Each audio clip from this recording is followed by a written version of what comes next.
Penetapan Gubernur Sumatera Utara Gatot Pujo Nugroho dan istrinya Evi Susanti sebagai tersangka kasus korupsi menambah daftar panjang pasangan suami istri yang terjerat kasus korupsi. Penetapan itu menempatkan Gatot dan Evi sebagai pasangan kelima yang terjerat kasus korupsi di tanah air. Sebelumnya, KPK menetapkan Muhammad Nazarudin dan istrinya Neneng Sri Wahyuni sebagai tersangka kasus korupsi pembangunan Wisma Atlet Hambalang pada tahun 2011 lalu. Selain itu, KPK juga menetapkan pasangan lainnya yakni Wali Kota Palembang Tommy Herton dan istrinya yang bernama Masyito. Keduanya ditetapkan sebagai tersangka kasus suap Ketua Mahkamah Konstitusi Akil Mokhtar pada Juni 2014. Tak lama berselang, KPK kembali menetapkan pasangan suami istri lainnya. Kali ini, Bupati Karawang Ade Suara dan istrinya Nur Latifah ditetapkan sebagai tersangka terkait kasus pemerasan. Selain itu, KPK kembali menetapkan Bupati Empat Lawang Budi Antoni Aljufri dan istrinya Susana Budi Antoni sebagai tersangka kasus suap pada awal Juni 2015. Lalu, dengan maraknya pasangan suami istri tersebut, apakah menandakan adanya indikasi pencucian uang? Dan sejauh apa peran istri dalam mendukung sang suami? Kasus korupsi kini marak terjadi dengan melibatkan keluarga dan pasangan. Belum lama KPK kembali menetapkan Gatot Pujo Nugroho dan istri Evi Susanti sebagai tersangka.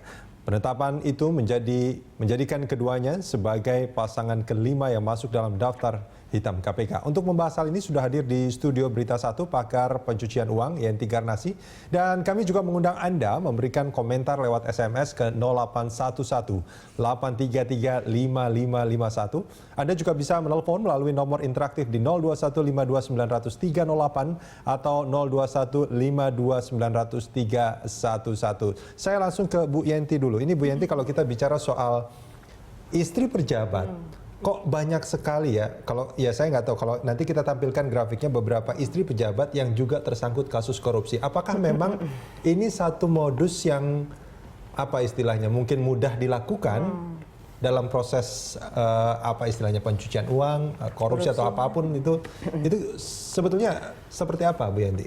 Jadi kalau melihat belakangan ini memang modus yang digunakan. Tetapi kalau undang-undang itu sudah diantisipasi sejak awal. Artinya undang-undang pun sudah melihat kemungkinan itu. Ya, buktinya adalah bahwa di dalam proses penyidikan misalnya ya, nanti ada tersangka dimintai keterangan tentang harta kekayaan keluarganya, termasuk istrinya. Artinya termasuk istri ya? Iya, jadi sejak awal kalau dalam undang-undang, taruhlah undang-undang korupsi yang berlaku ya, berlaku kan tahun 99, 2001 misalnya. Ada beberapa pencucian uang juga demikian, ada satu proses di mana proses itu dimintai keterangan ya, dimintai keterangan karena yang bersangkutan dimintai keterangan tentang harta kekayaan istrinya ya, tentu tidak sumpah karena dia adalah tersangka. Artinya apa? Secara hukum pidana, secara kriminologi, secara mengapa orang melakukan kejahatan dan bagaimana itu pasti sudah diantisipasi. Mereka itu apalagi korupsi akan berkaitan atau kemungkinan melibatkan orang-orang terdekatnya dalam rangka untuk mengamankan harta kekayaan hasil kejahatan, atau dalam hal yang belakangan ini adalah misalnya kalau yang ini kan untuk membantu kan namanya korupsi kan antara lain menyuap atau menerima suap biasanya gitu, atau gratifikasi.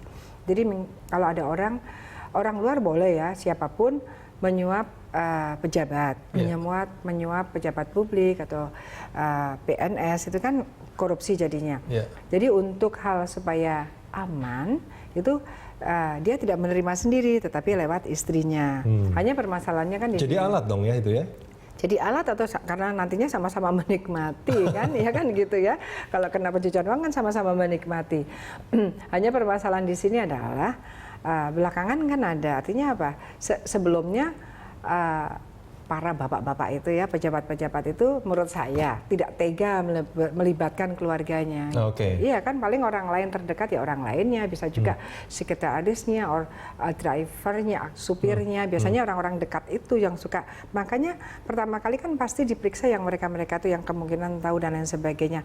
Orang terdekatnya, orang yang bisa dipercaya. Oke. Nah sekarang belakangan nampaknya menurut saya Orang yang paling dekat, yang lebih paling dekat, tega gitu. Atau bahkan ya kalau kita lihat kasus-kasus yang lalu ditambah istrinya, bukan hanya satu kan gitu ya, atau pencucian uang karena ngalir kan. Jadi supaya aman harta kekayaannya bukan saja kepada istrinya tetapi istri barunya. Bu Yenti, ini soal istri dan istri baru. Kita punya grafik mengenai pasangan-pasangan pejabat yang juga melibatkan istrinya. Ini salah satunya adalah kalau kita ingat kasusnya Muhammad Nazarudin ya.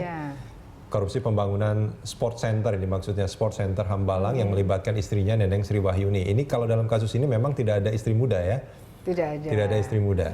Terus kemudian teman wanita. Teman wanita. Ya, ini dalam itu ada beberapa kasus di sana. Iya. Kemudian ada Tommy Herton dan Mas Yito, ini kasus suap sengketa pemilihan kepala daerah di Mahkamah Konstitusi. Ini di Wali Kota Palembang kalau saya tidak salah. Iya, itu istrinya juga kan diperiksa ya. Iya. Terus, banyak sih sebetulnya kan. Iya, terus ada Ade Suara, Bupati Kerawang yang juga melibatkan istrinya. Betul. Ada Budi Antonial Jufri. Itu Bupati Empat Lawang juga istrinya. Dan yang terakhir adalah Gatot Pujo Nugroho yang melibatkan Evi Susanti. Ini adalah istri muda. Nah, kalau kita melihat sebetulnya kalau dari kasus-kasus yang kita lihat ini bukan hanya istri muda segala macam ini. Tadi kalau saya mengutip pernyataan Bu Yenti ini dalam tanda kutip pejabat-pejabat ini tega gitu ya menurut saya kan dari sudut ini apa sudah kehilangan atau dia tidak percaya dengan orang lain selain istrinya. Bisa jadi, apalagi kalau sudah hasil kejahatan kemudian mengalir ada pencucian uang, pada umumnya dia akan memberikan kepada lingkungan dia yang paling dekat, misalnya adiknya, keluarganya, anaknya bahkan.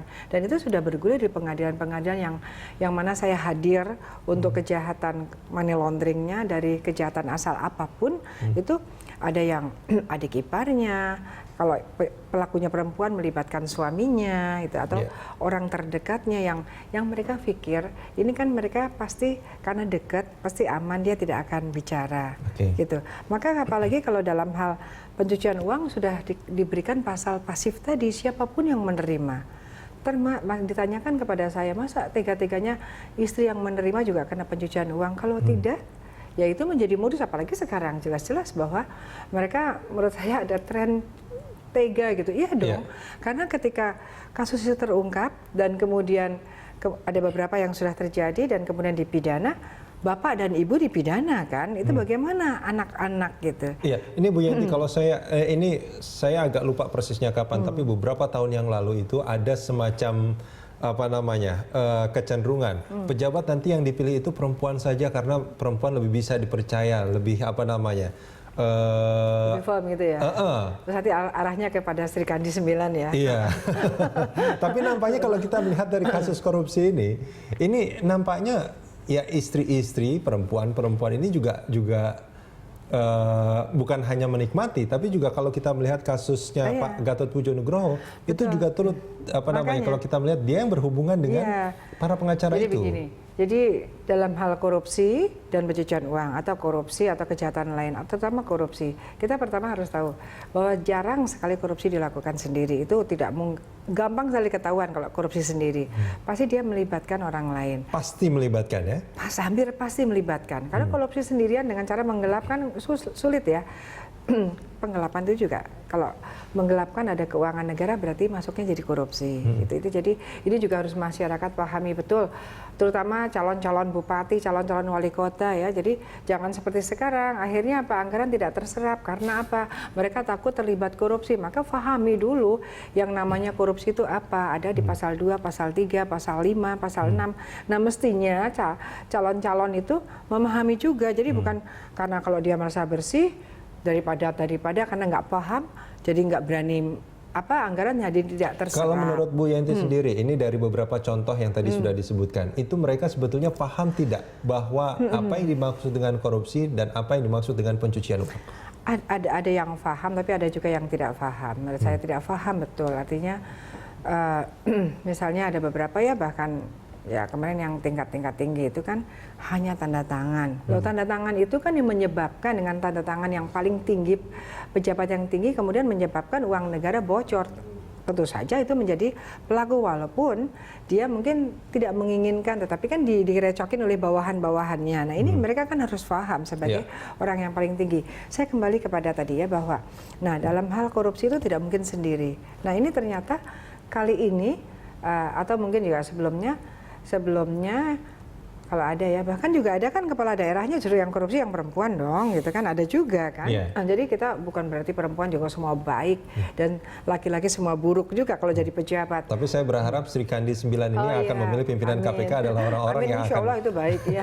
Iya, artinya berkaitan dengan korupsi yang ini kan, dalam hal ini adalah kemarin-kemarin kita bicara bahwa perempuan-perempuan orang-orang terdekat adalah terkait dengan kasus korupsi dalam hal menerima hasil kejahatan.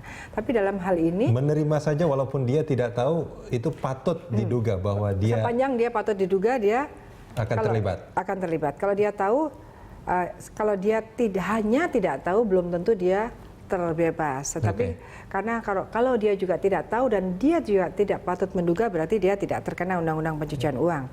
Tetapi ternyata dalam hal ini terlibatnya di korupsinya gitu ya. Di dalam hal hukum pidana itu masalah yang biasa sekali bahwa korupsi dilakukan lebih dari satu orang, minta bantuan, keturutsertaan orang-orang di sekitarnya. Hanya masalahnya dalam hal ini adalah menurut saya tega melibatkan istrinya. Ya nggak tahu ya kenapa begitu ya, artinya bersama-sama. Tapi kelihatannya ada beberapa ya kasus, termasuk kasus yang ditangani KPK juga kan dia melibatkan istri. Ini semua KPK ya, melibatkan istrinya juga. Atau sebetulnya istrinya tahu ketika suaminya akan melakukan melanggar hukum, misalnya melawan hukum di pasal 2 atau penyalahgunaan di pasal 3 undang-undang korupsinya. Disitulah mereka sudah melibatkan istrinya. Misalnya seperti tadi, misalnya mau menerima gratifikasi, jangan ke saya tapi ke istri saya. Saya kira fenomena ini sudah agak lama terjadi ya. Dan itu sering kejadian ya? Kalau ya kita harus mendalami permasalahannya terungkap apa tidak. Tetapi kita sering sekali mengendus lah, akan memberikan sesuatu kepada pejabat, misalnya dari rekanan, dari siapa yang akan dari siapapun, dan itu tidak melalui secara langsung ya, tapi melalui biasanya tentang tender, tentang lelang misalnya untuk agar dia menang, tidak langsung ke bapaknya tetapi lewat belakang kepada ibunya. Oke, Bu Yanti, itu kan kita jeda biasa. sebentar. Kita akan lanjutkan di segmen berikut.